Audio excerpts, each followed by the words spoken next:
Mau bikin konten tapi yang nonton nggak ada, merajin konten tapi yang subscribe pun nggak ada.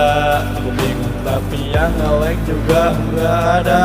Semuanya sia-sia, cabut ke Roblox. Kalian jangan begitu. Ayo kita jadi supporter semua kreator.